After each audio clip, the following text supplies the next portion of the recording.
Hi, how's it going? Today we're doing TickTock from Hack the Box, which is another blue team Sherlocks machine. So the scenario for this machine is a new joiner at the company, and she's been convinced to jump on a remote call with someone purporting to be the IT team, and allowed them remote access to her computer, but it turned out it wasn't the IT team. So we're doing a post-incident investigation. So jumping right in to look at what we've got, it looks like we have what's called a KAPE file, or a KAPE extract, and this is the Kroll artifact parser and extractor. Basically, it grabs all of the important evidence of a system for rapid analysis, and it's a lot quicker than doing like a full disk or memory dump. And so basically it means that we'll be looking at disk forensics only, so not memory or network. So we'll be looking mostly at file system events, event logs, registry hives, that sort of stuff. So one of the first places I like to start is to have a look at the Windows event logs. And in particular, it's useful to look at the Defender event logs.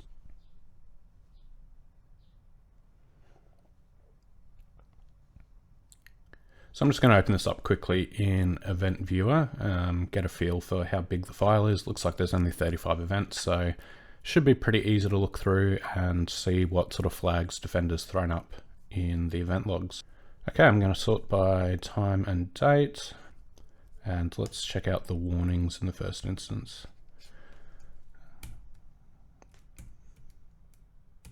Okay, it looks like there's been a malware detection here. And we've got the name. Okay, the file is desktop merlin.exe. So this looks suspicious off the bat. We already have some suspicious activity, and we've got a time and date. So we're already starting to build a picture, which is why this can be a good spot to start. I'll just have a quick look at what else has happened around that time. So we can see that it was quarantined. The item was restored from quarantine, and then there was an exception put in the registry for merlin.exe. So Defender did its job, but clearly the attacker had control and was able to bypass Defender's controls. So I think at this point we actually have some of the first answers here. So the name of the executable is going to be merlin.exe. Oops. And what category did Windows Defender give to the C2 binary? Let's have a look. And that's going to be the name here.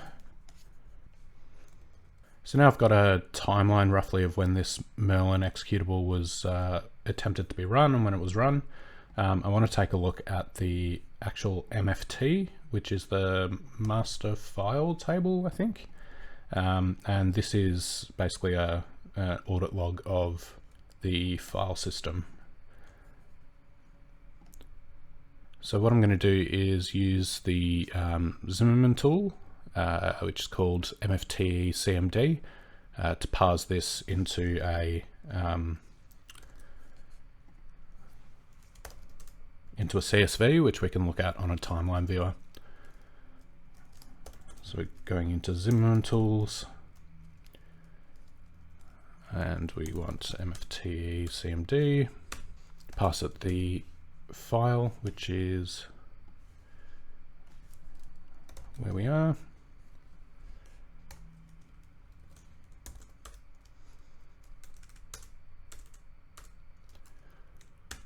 And ask it for a CSV.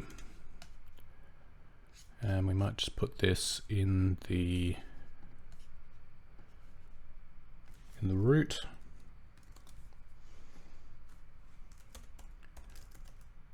And we'll call it just MFT.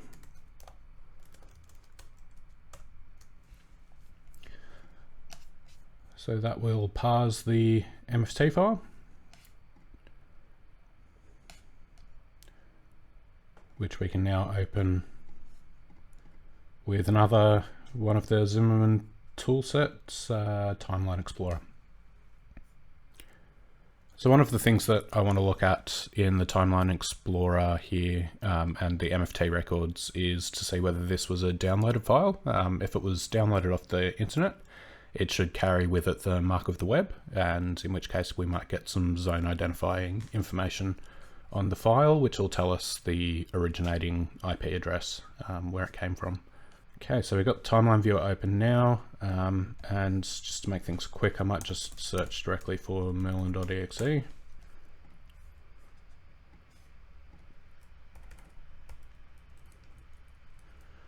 Okay, and we can see a whole bunch of information. This hex number here represents the two different date and time standards that are used for files on Windows. So we've got the standard information, which is the 10, and that's sort of the one that the users mostly interact with. And then you've got the 30, which is the, what's it called? So this is the standard information, and this is the file name. And the file name information generally is only able to be updated by the kernel, so it's more of a source of truth.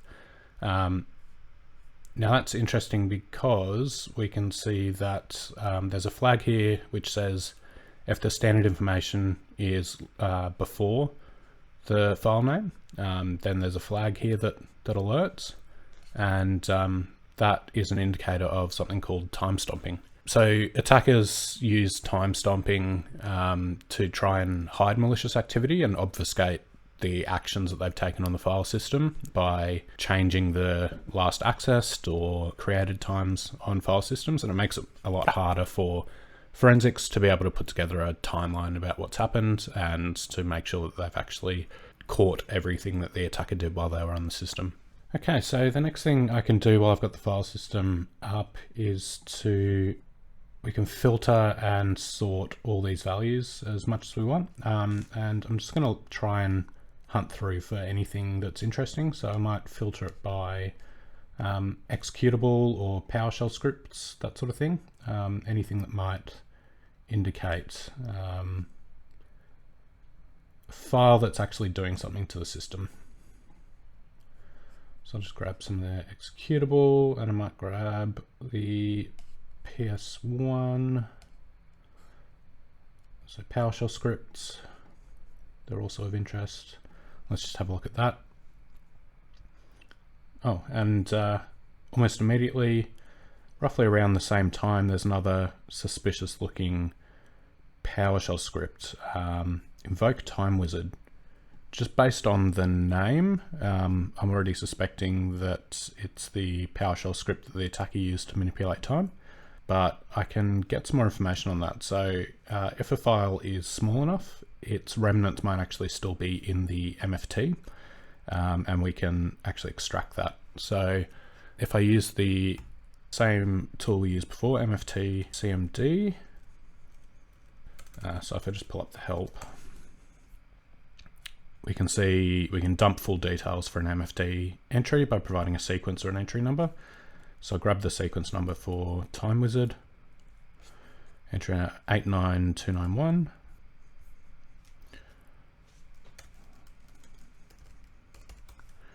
And this should bring up all of the, oops, what did I do wrong? That's dash dash. Get the syntax right. And this will bring up all of the file information that's stored in the MFT. So we've got the standard information, we've got the file name information, and we can see that the data is resident, which means it's here in the header information in the MFT. We've got the raw data, and it's converted it to ASCII for us. And that does confirm that this is manipulating the system time and messing with the timestamp. So this confirms that the answer for question 7 is invoke time wizard .ps1. Okay, so I'll jump in and have a look at what else might have been done in PowerShell.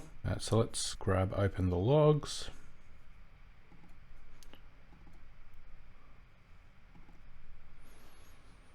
So Go back into the Windows event logs and grab the Powershell operational.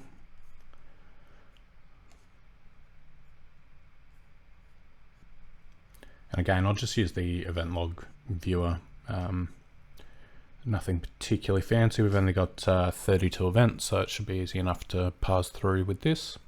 And right away, we've got an execution policy bypass. And this is, it looks like, from the post-incident response. So we can see it's the KAPE. As I mentioned earlier, KAPE is the curl artifact parser and extractor, which is the rapid response evidence system. So we know that by this sort of time, 4:38 system time, that the response had begun, which helps build out our timeline. But we're interested in around this sort of time. See what happened. Got another execution policy bypass at around the right time. Actually, I wonder if the logs have been saved. So we can actually go into the file system here. It was Gladys. Let's check out the app data. Let's go into the Windows, PowerShell. Yeah, looks like we've got the console log, and it hasn't got much, but it does confirm that invoke time wizard was run, and we've got the execution policy bypass. So that most likely marries up with this warning here on the event logs 3:37:05, or in UTC it was 10:37.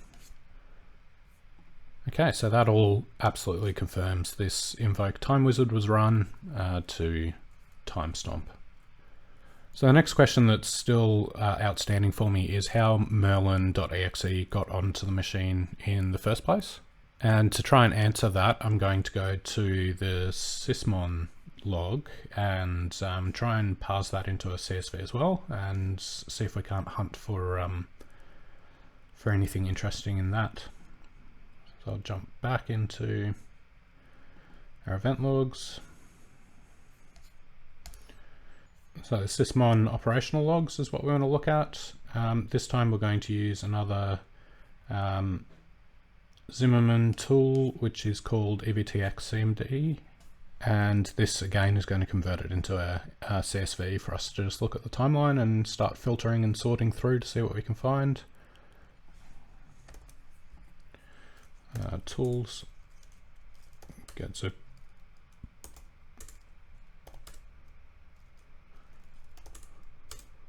evtx-cmd.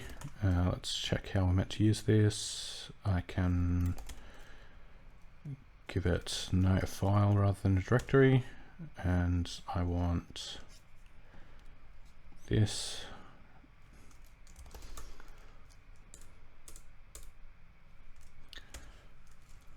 And again, we'll do CSV. We'll just put it in the root once again.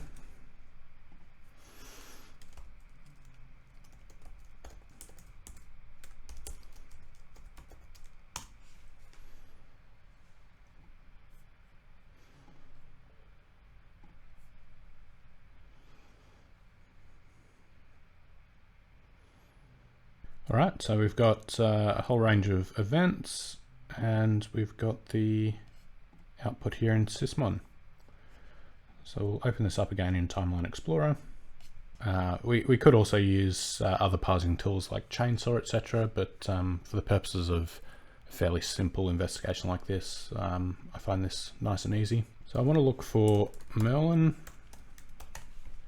and try and get a picture of how this got onto the machine. There's a lot of entries here which relate to Merlin, and we've got the process creation. So just before that, we've got the file create. This is probably the line I'm interested in. So if I grab the raw data, you can see, okay, so TeamViewer.exe is the parent process, and it's creating a target file merlin.exe on the desktop. Cool, so it looks like TeamViewer is how Merlin was downloaded. So let's have a look at the information about the actual execution of Merlin. So this is the process creation event. We can grab this event data. Okay, so first thing I'm going to grab is we've got the SHA-256 hash of the file, which is one of the later questions. There's the SHA-1 and SHA-2. So here's where the SHA-2 is. And there's no information here about the IP address that it connects back to. The other thing I actually tried to do at this point was I tried to use the process creation time for merlin.exe, which is the C2, as the answer to what time the initial access connection started. This didn't work. I tried converting, so this is UTC time, I tried converting it to system time, still didn't work. I assume then that what they mean here is the connection with TeamViewer as the initial access, which makes sense. But before I jump off to look at TeamViewer stuff, I want to have a look at what IP address. So the process happened here, had some registry event stuff, and then a whole bunch of network connections. So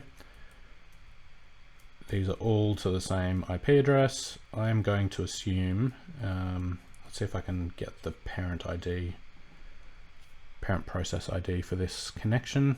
And here we go. Yeah, so it's coming from Merlin. Merlin is having all these connections with this AWS server with an IP address of this, and this is the answer to what IP address did the C2 connect back to. All right, so at this point I want to go and check whether we've got any TeamViewer event logs.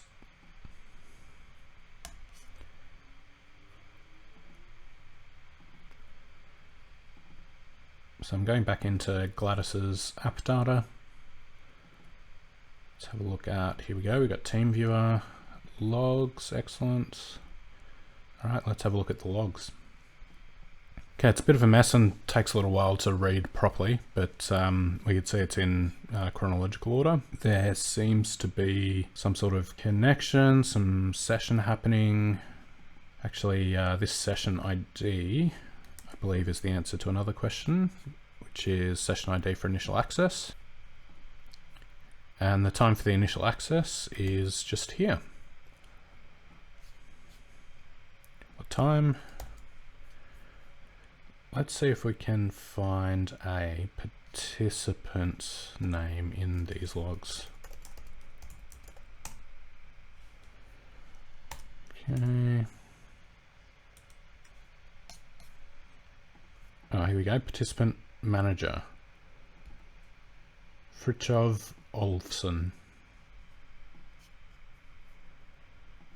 And that is the name used by the attacker.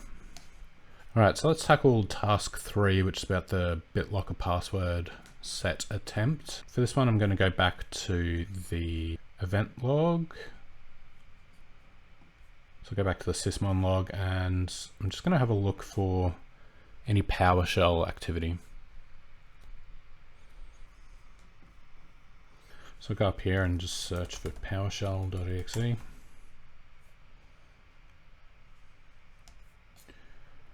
And let's see. Ooh, okay, this is before the attack timeline, but it is suspicious that there's a encoded command. We can come back and have a look at that. Oh, another encoded command here, which is more in line with the attack path. And then 15 minutes later, we've got the KAPE file. So let's go back and decode this encoded command. I'll just pull up a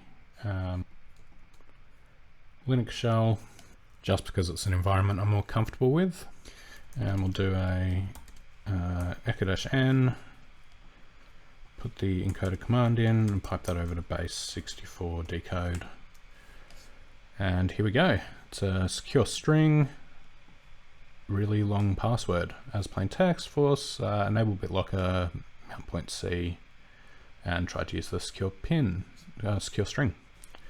Cool, so we've got the answer to question 3. Moving on for question 10 and 11, how many times did the PowerShell script run to change time on the machine? This one had me stumped for a little while. The task actually gives quite a big hint because on the actual site there's a event ID labeled there, 4616, which is relevant to the changing of system time. If you're ever unsure, there's a whole bunch of cheat sheets and stuff online for Windows event log code.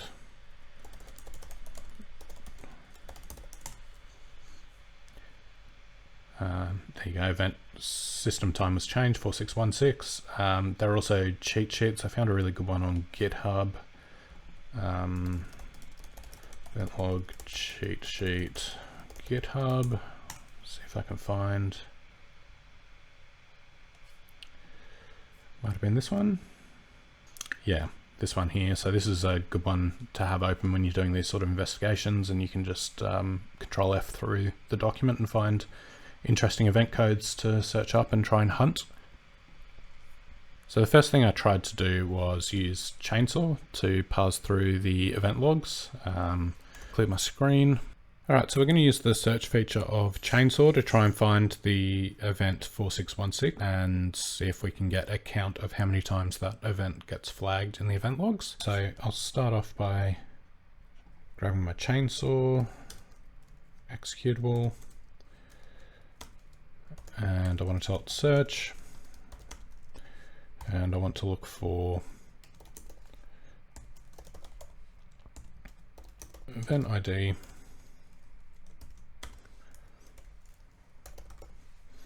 where it equals 4616. I'll look at the security log, I believe is where it is, and I'm going to also set a time because I know that it happens on the 4th of the 5th. So I'll just put any time this day.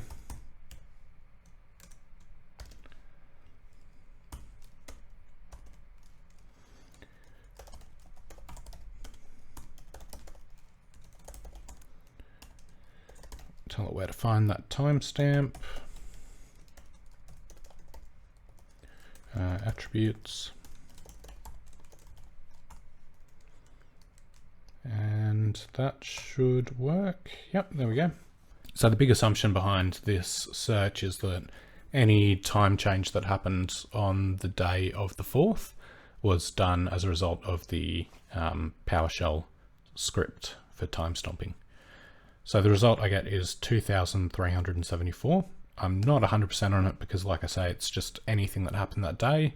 And when I tried it in the solution box, it didn't work.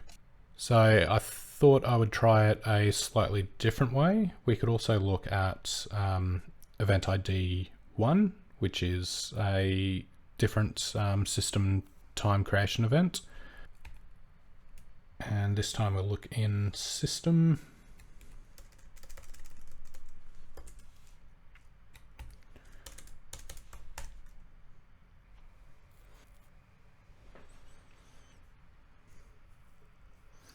And once again, we get 2374. I tried a whole bunch of different ways, including running a chainsaw hunt, and then I parsed through the JSON file for how many times the unauthorized system time modification flag came up, and this was also 2374. So I had to find some way of figuring out how many times this was hit as a result of the actual PowerShell script running. The way I ended up finding this out was by using a tool which was new to me, Event Explorer.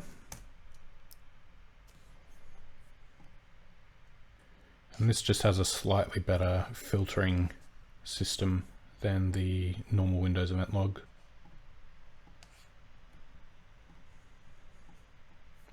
So let's set a filter, and I'll sort by the event ID 4616. And there should be some mention of PowerShell in the description. And let's have a look at what it comes up with. And in this instance, it actually finds 2371, which turns out to be the correct answer. So there were 3 other time change events, which weren't related to the running of that PowerShell script. The other thing I can immediately see here is the ID of Gladys, which has probably come up a few times before somewhere in the logs, but I can see that she is user 1003. So I'm going to grab this and put this in. How many times was Sid is that. And so the only other thing we've got to do is find the SHA-1 sum. There's a whole bunch of different ways we can go about this. Usually when I'm looking for file hash information, I'm going to jump into the AM cache, but the other thing we can do is look through the crawl logs. So we can just open up the copy log in an Excel viewer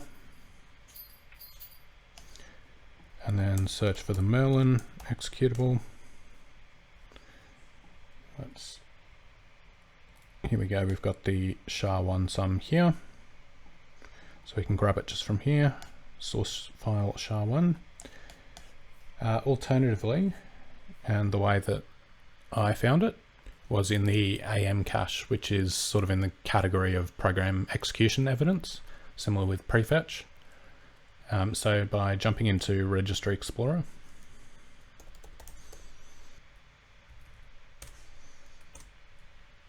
which is another one of Zimmerman tools.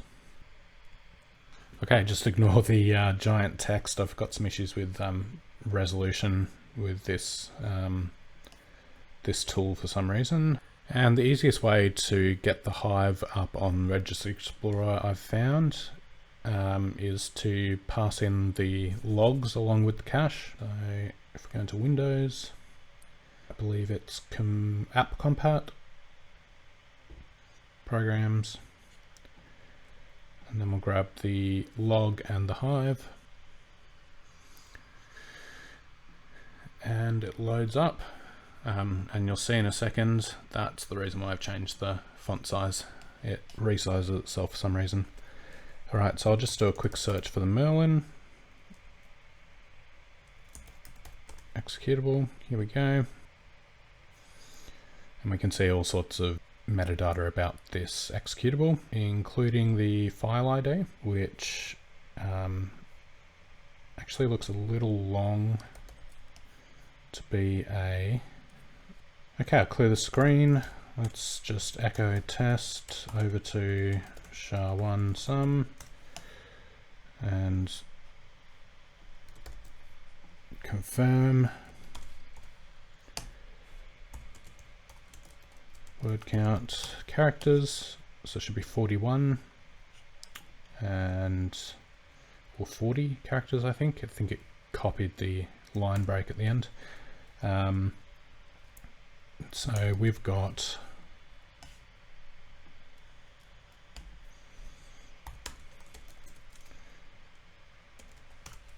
we've got 45.